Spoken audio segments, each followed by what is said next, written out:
My name's Sarah, and if you told me 5 years ago that I'd be in the middle of a tech startup whirlwind with Alex, of all people, I'd have laughed in your face. Alex and I met in college, in one of those highfalutin business courses where everyone thinks they're the next big thing. From the get-go, Alex and I were at each other's throats, competing for grades, internships, you name it. Think you can beat my presentation, Sarah? Alex would tease, leaning against the classroom door with that annoying smirk. Watch me, Alex. I'm not just going to beat it, I'm going to make you wish you never stepped up. I'd fire back, my words a mix of jest and determination. That was our thing, always pushing each other to be better, but never admitting it was actually helpful. It wasn't until a group project forced us to work together that things shifted. We found our rhythm, a balance between his bold ideas and my attention to detail. One night, while cramming for the project, we ended up sharing more than just notes. You know, Sarah, I always thought you were just a pain in my ass. But you're actually kinda brilliant, Alex confessed, his guard down for once, as we sat amidst a sea of papers and empty coffee cups. Kinda brilliant? Please, I'm the best thing that's happened to this project. But yeah, you're not too shabby yourself, Alex, I said, the words feeling foreign but honest. That project was a turning point.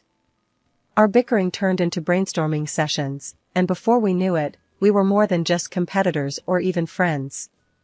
We were in love, talking about futures and dreams in a way neither of us had dared before. One evening, just as the sun was setting, casting a golden glow over the campus, Alex turned to me with an idea. What if we don't just dream about making something of ourselves? What if we actually do it? Together? You mean, start a company? You and me? I asked, the idea sounding crazy but thrilling. Yeah, why not? We make a good team, Sarah. We could make this work, Alex said, his eyes alight with the kind of passion I'd come to admire. I couldn't help but laugh, the sound echoing in the emptying quad. All right, Mr. Big Shot. But if we're doing this, we're doing it my way. No half-assing it. Deal. But I'm the director, Alex quickly added, that familiar smirk returning. Fine, Mr. Director. But remember, behind every great man is a woman rolling her eyes, I quipped, our laughter mingling with the promises of the future. Fast forward to graduation, and we were married.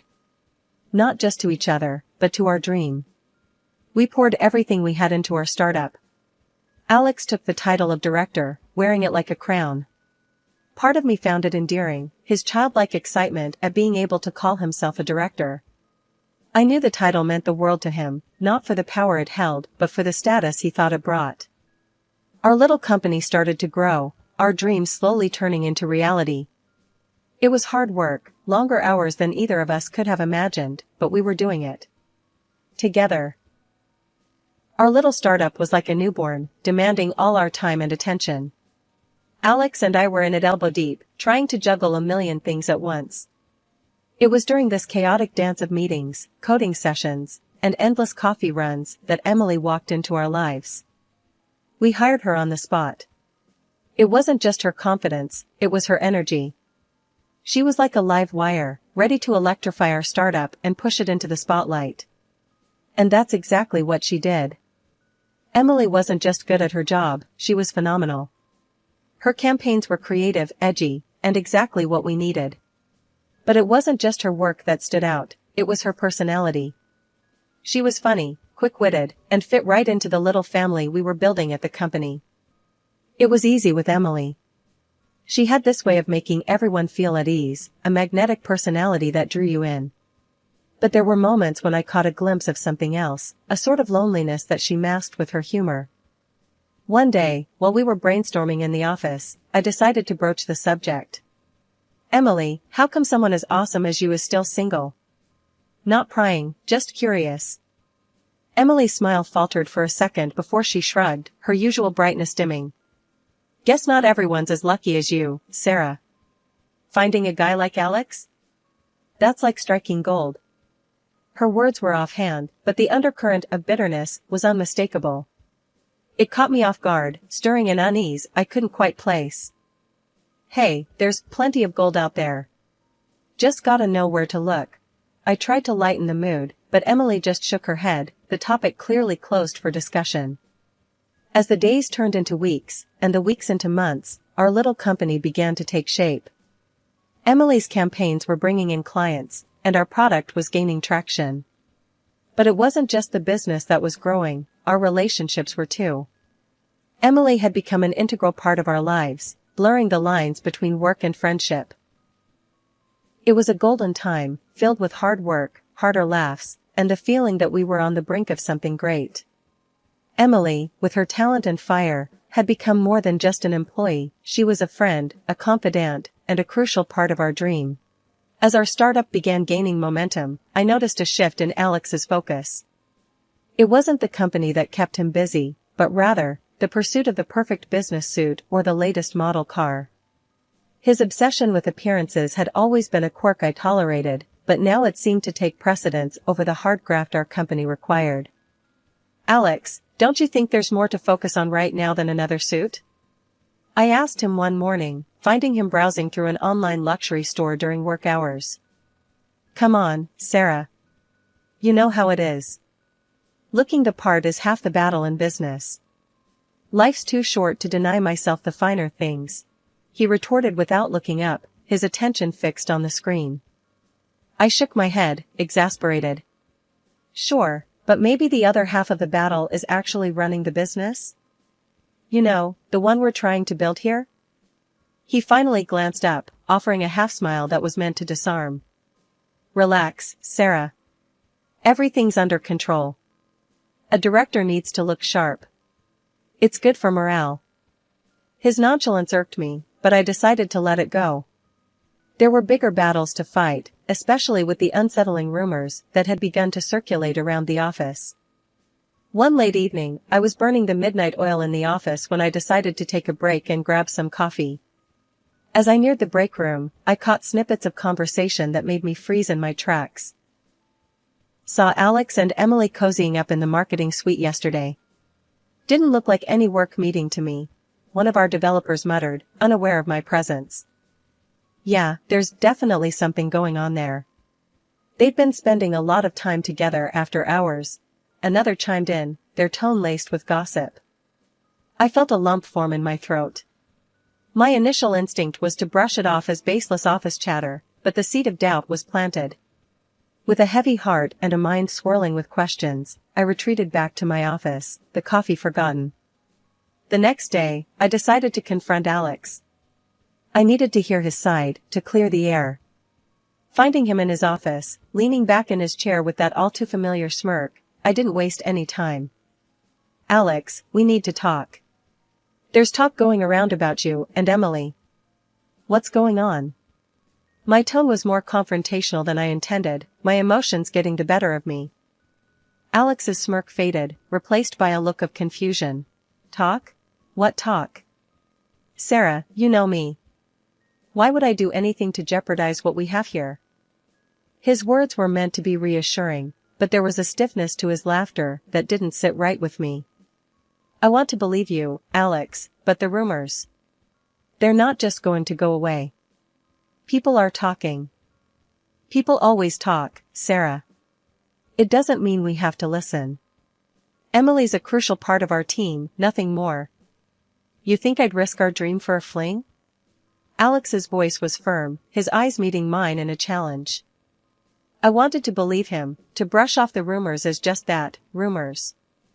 But the nagging doubt lingered, casting a shadow over our conversation.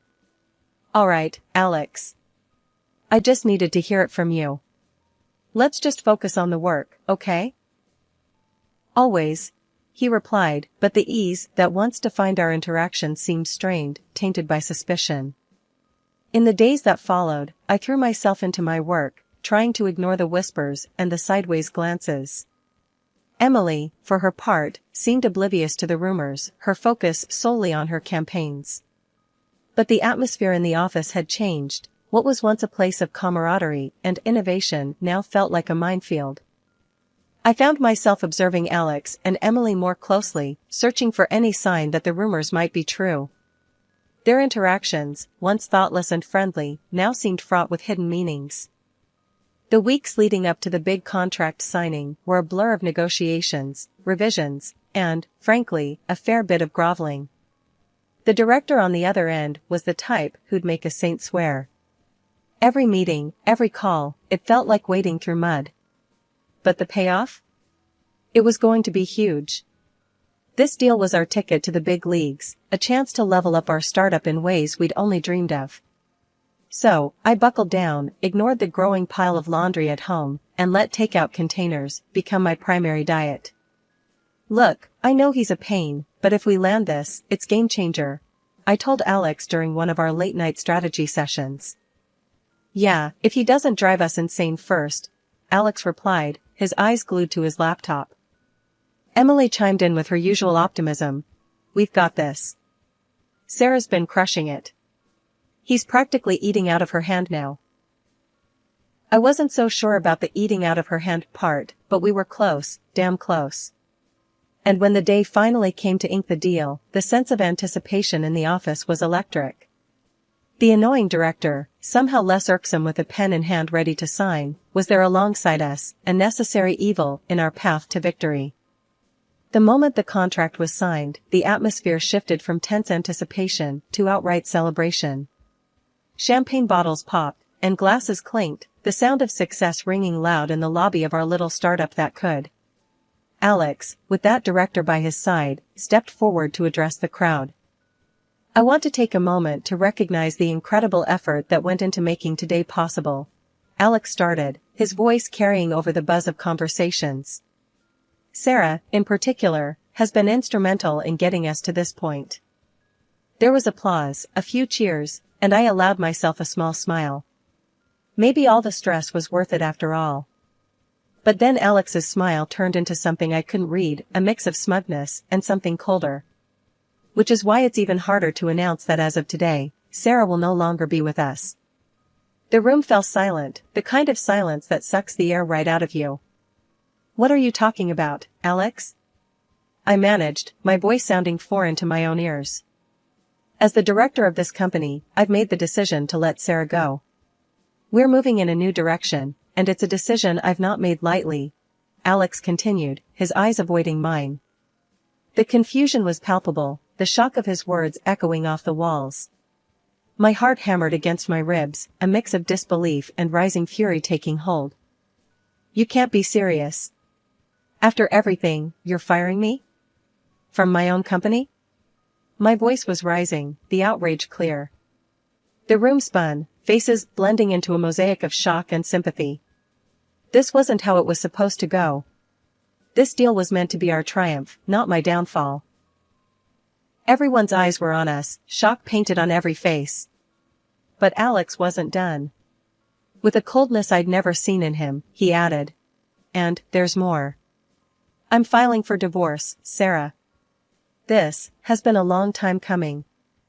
Before I could even process the words, Emily, the so-called friend and our advertising executive, stood up and wrapped her arms around Alex. Her laughter sliced through the silence, a sound so out of place it felt surreal. I've known Alex way before you did, sweetie. Emily gloated, her eyes locked on mine, filled with a triumph I couldn't comprehend. All this, your little dream company, was just part of our plan. You were just a stepping stone. The room spun. This was a nightmare. You planned this? My voice was barely a whisper, my mind struggling to piece together the betrayal. Alex shrugged, a smirk playing on his lips. Business is business, Sarah. We needed you to get the company off the ground, to seal the deal. And now, we're moving on. The betrayal stung, a physical pain in my chest. I stood up, my chair scraping loudly against the floor.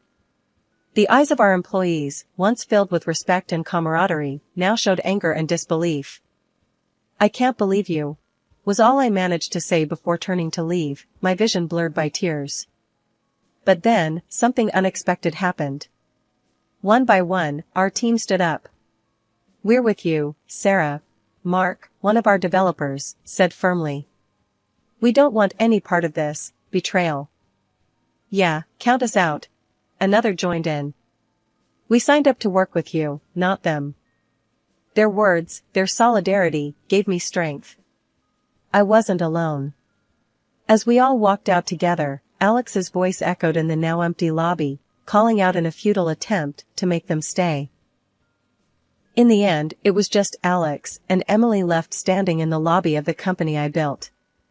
Their victory was hollow, their future uncertain. We gathered in my small living room, a makeshift war room, surrounded by whiteboards and laptops. The air was thick with the smell of coffee and the buzz of ideas bouncing off the walls. Okay, team, we're at square one again, but that's not going to stop us. I started, my voice firm, trying to project confidence I was still mustering up. We've got the talent, the drive, and most importantly, we've got each other. Mark, ever the pragmatist, was the first to speak up. Right, we've got heart, but we also need a solid plan. What's our angle? What are we bringing to the table that's different this time? Lisa, who had always been the creative spark, jumped in. We need to innovate. Remember those ideas we thought were too out there? Now's the time to bring them to life. No holding back. The room nodded in agreement, the energy shifting from uncertainty to excitement. It was clear we were all in, ready to take risks we'd previously shied away from. And what about Alex and Emily? They're not going to take this lying down, I said, the thought of facing them again leaving a bitter taste. We focus on us, not them, Mark said firmly. We build something so good they won't be able to touch us. Let them play their games. We're here to win. The room erupted into a chorus of agreement, the resolve in each voice stronger than any doubt or fear. We need a name, Lisa suddenly said, a smile spreading across her face. Something that tells the world we're not just back, but better than ever. The suggestions started flying, some ridiculous, some brilliant, but all of them infused with the hope and camaraderie that had brought us together in my living room. After hours of debate, brainstorming, and more cups of coffee than I could count, we landed on a name that felt right. It was bold, it was fresh, and it perfectly captured the essence of our new beginning. Phoenix. With our mission clear and our spirits high, we ended the meeting with a sense of purpose. The road ahead was uncertain, but for the first time since the betrayal, I felt like we were on the right path. As everyone packed up their things, Mark lingered behind, a thoughtful look on his face. You know, Sarah, what Alex did, it's going to make our victory that much sweeter. We're going to show him what he lost. We're going to show everyone. His words were the reassurance I needed. Yes, we had been knocked down, but we were far from out.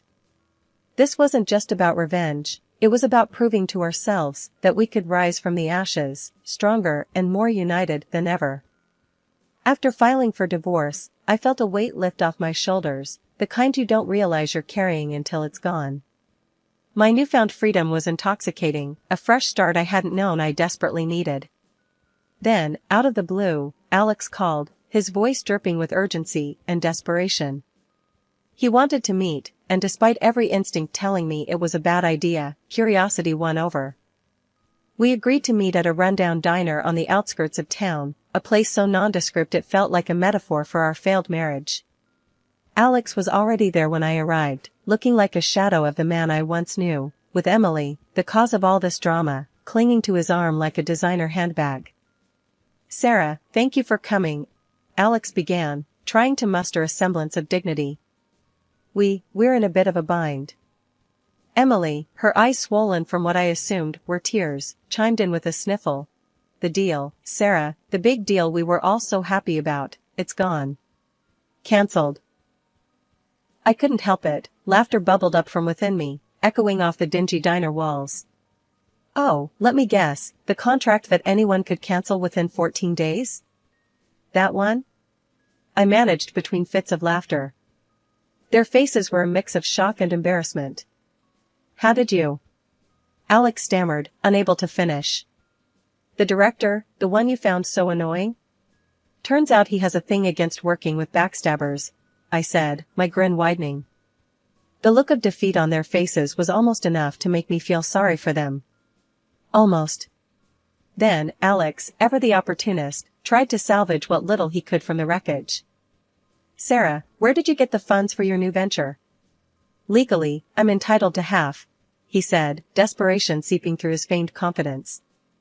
The audacity of the man was almost impressive. I laughed, harder this time, the sound bitter. "Alex, dear, I've been making money long before you decided playing director suited you. I was a genius when you met me, and I'll be a genius long after you're just a footnote in my success story." Their faces were a picture of realization, the truth finally dawning on them that they had underestimated me at every turn.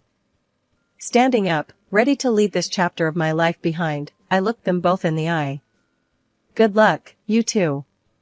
Something tells me you're going to need it far more than I ever will." As I walked out of the diner, the sun broke through the clouds, bathing the world in a warm, golden light. It felt symbolic, a sign that despite everything, I was on the right path. In the days that followed, I threw myself into my work, my new company, becoming a beacon of hope and ambition. The team and I worked day and night, our shared vision fueling us forward. Meetings with investors, late-night brainstorming sessions, and the relentless pursuit of innovation became my new normal. Each small victory was a testament to our resilience, a middle finger to those who had tried to bring us down. One evening, as we celebrated landing a major client, the team gathered around, beers in hand, the mood light and triumphant. Mark, ever the voice of reason, raised his glass. "To Sarah, the toughest boss I've ever had the pleasure of working for. You showed us what it means to rise from the ashes." The team cheered, their support and belief in me more valuable than any deal or contract. "Yeah, and to think, Alex and Emily thought they could take you down," Lisa added, laughter in her voice. I smiled, my heart full. Let them think what they want. We're here, we're succeeding, and that's the best revenge we could ever have. After everything that went down, I did the only thing I knew how. I built something new from the ground up. My new company wasn't just a rebound, it was a phoenix rising from the ashes, stronger and more vibrant than anything before. And the best part? My loyal crew was right there with me, every step of the way. We even managed to lock down a deal with the same partner company that bailed on Alex and Emily, proving that integrity and hard work do pay off. One day, as we were wrapping up a team meeting in our new, buzzing office space, Mark couldn't help but bring up the latest gossip that had been making rounds. "So, have you guys heard? Alex and Emily's venture tanked. They're drowning in debt." Lisa, always the one to find a silver lining, added with a smirk, "Guess they learned the hard way that you can't build something lasting on lies and betrayal." I leaned back in my chair, the corners of my mouth turning up. Well, it's a tough lesson, but it looks like karma doesn't take shortcuts. The room filled with nods and murmurs of agreement. It was true, we'd come out on the other side of adversity, not just surviving, but thriving. Alright, team, let's keep our eyes on the prize. We've got a lot to do, and I'm damn proud of what we've achieved. But this is just the beginning, I said, standing up, feeling the energy of the room lift even higher. As the team dispersed back to their desks, filled with a renewed sense of purpose, I couldn't help but reflect on the journey. Starting over wasn't just about proving Alex and Emily wrong, it was about proving to ourselves that we could overcome anything. Later, as I was getting ready to leave for the day, Mark caught up with me by the elevator. "You know, Sarah, seeing Alex and Emily's downfall doesn't give me as much satisfaction as seeing what we've built here. This is real success." I smiled, looking back at the office where our team was hard at work, laughter and light filling the space. "You're right, Mark. This is what success looks like. Not the failure of others, but the triumph of our own spirit." Stepping into the elevator, I hit the button for the ground floor. As the doors closed, I felt a sense of accomplishment wash over me. My new company was more than just a business, it was a testament to resilience, to the power of starting over, no matter the odds. And as for Alex and Emily? Well, their fate was a stark reminder that shortcuts and deceit never lead to lasting success. The real victory was here, in the hard work, the late nights, and the unbreakable bond of a team that had weathered the storm together.